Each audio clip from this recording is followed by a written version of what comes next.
الحمد لله وبه نستعين. أشهد أن لا إله إلا الله وحده لا شريك له، وأشهد أن محمدا عبده ورسوله، ونصلي ونسلم على هذا النبي الكريم سيد المرسلين وعلى آله وصحبه أجمعين. أما بعد، أيها المؤمنون اتقوا الله، أوصيكم وإياي بتقوى الله، فقد فاز المتقون. Muslimin dan muslimat, mudah-mudahan dirahmati Allah Subhanahu wa ta'ala. Allah Subhanahu wa ta'ala berfirman dalam ayat 64 surah Ali Imran, A'udzubillahi minasyaitanir rajim. Laqad manna Allahu 'alal mu'minin idh ba'atha fihim rasulan min anfusihim yatlu 'alaihim ayatihi ويزكيهم ويعلمهم الكتاب والحكمة وإن كانوا من قبل لفي ضلال مبين. صدق الله العظيم. Maksud dia, Allah Subhanahu wa ta'ala sebut dalam Quran, sesungguhnya kami anugerahkan, sesungguhnya Allah Subhanahu wa ta'ala anugerahkan kepada orang-orang yang beriman itu apabila dibangkitkan kepada mereka seorang rasul daripada kalangan mereka, yang kerja rasul itu ialah yatlu alaihim ayatih, bacakan Quran kepada kita. Kerja Rasul juga ialah wa yuzakkihim, membersihkan hati-hati kita. Kerja Rasul juga ialah wa yu'allimuhumul kitaba wal hikmah, mengajarkan Al-Quran dan As-Sunnah. Wa in kanu min qablu lafi dhalalim mubin, dan manusia sebelum daripada mai Nabi itu mereka di dalam sesat yang nyata. Tuan-tuan dan perempuan, muslimin dan muslimat yang dirahmati Allah sekalian, ayat 64 surah Ali Imran ini Allah Subhanahu wa ta'ala nak bagi ingat kepada kita bahawa Allah hantar Nabi itu anugerah untuk kita. Anugerah kalau kita ikut. Kalau kita tidak ikut, maka dia membawa satu malapetaka kepada kita. Allah Subhanahu wa ta'ala hantar Nabi, dengan mainnya Nabi ini kepada kita, Allah membuka mata kita yang selama ni buta. Kalau tak ada Nabi, kita buta. Maka mai Nabi, Allah buka mata kita. Dengan dihantarnya Nabi kepada kita, Allah dengarkan telinga kita yang sebelum tu tuli, pekak. Dengan mainnya Nabi, Allah Subhanahu wa ta'ala buka pekak kita. Kita dengar kebenaran yang dibawa oleh Nabi sallallahu alaihi wasallam. Dengan mainnya Nabi ini, Allah buka hati kita yang selama ni hati kita terkunci. Bila main Nabi, Allah Subhanahu wa ta'ala buka kunci itu, terbuka hati kita. Dengan mainnya Nabi kepada kita ni, orang sesat dapat petunjuk.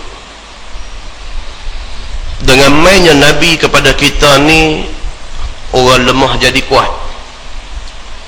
Bilal daripada satu manusia hamba lemah, mai Nabi bawa Islam, dia terima Islam, dia jadi kuat.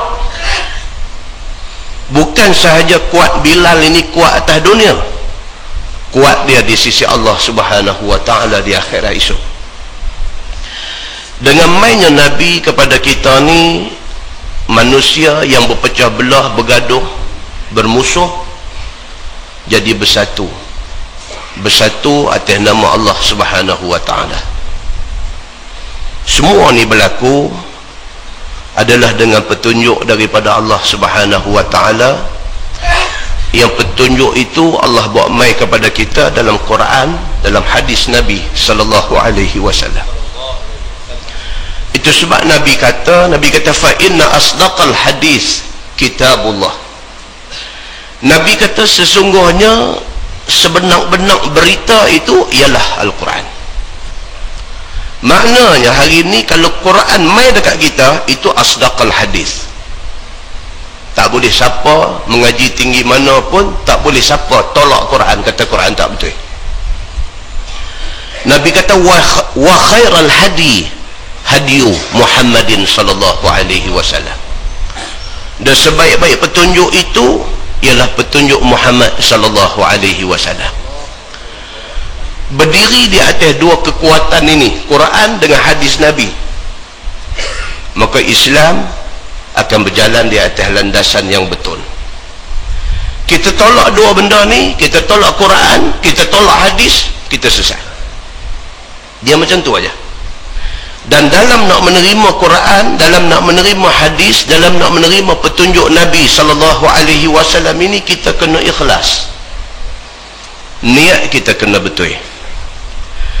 Di dalam sebuah hadis riwayat daripada Abi Musa radhiyallahu anhu, kata dia, anna a'rabiyan atan Nabi sallallahu alaihi wasallam faqala ya Rasulullah, ar-rajul yuqatil lil maghnam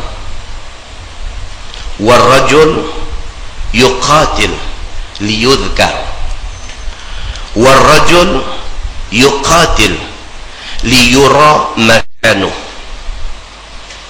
Wa fi riwayah ar-rajul yuqatil syaja'ah wa yuqatil hamiyah.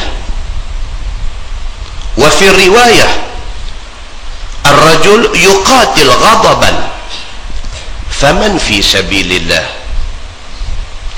Faqala Rasulullah sallallahu alaihi wasallam, man qatala litakuna kalimatullahi hiyal ulya fahuwa fi sabilillah, atau kama qala, hadis sahih muttafaqun alaih. Di dalam hadis ini riwayat daripada Abi Musa radhiyallahu anhu, kata dia, satu A'rabi mai jumpa Nabi sallallahu alaihi wasallam. Bila dia sampai depan Nabi, dia tanya Nabi, dia kata, ya Rasulullah, ar-rajul yuqatil lil maghnam. Ada satu orang laki-laki pergi perang sabilillah, tapi sebenar niat hati dia, dia berperang ini kerana nak ghanimah. Bila mai panggilan ajak pergi perang sabilillah, dia buat nama, dia pergi sekali. Tapi hati dia ingat, aku pergi ni kerana saat lagi bila Islam menang, kita dapat harta rampasan, kita dapat ghanimah, aku nak bahagian daripada harta rampasan itu. Zahir nampak dia perang sabilillah, niat Allah tahu. Badui dia mai tanya Nabi sallallahu alaihi wasallam, dia kata, ya Rasulullah, dalam ramai-ramai orang pergi perang sabilillah, ada satu orang ini yuqatil lil maghnam, dia niat dia perang kerana nak harta rampasan. Wal rajul yuqatil liyudhkar, dia kata dalam ramai-ramai hak pergi perang ni, ada satu orang yang pergi berperang ini liyudhkar, supaya nama dia disebut-sebut. Oh, mereka kata masa perang tu dia lawan cukup dahsyat. Tak ada orang berani macam dia, dia depan sekali. Tak ada orang berani macam dia, macam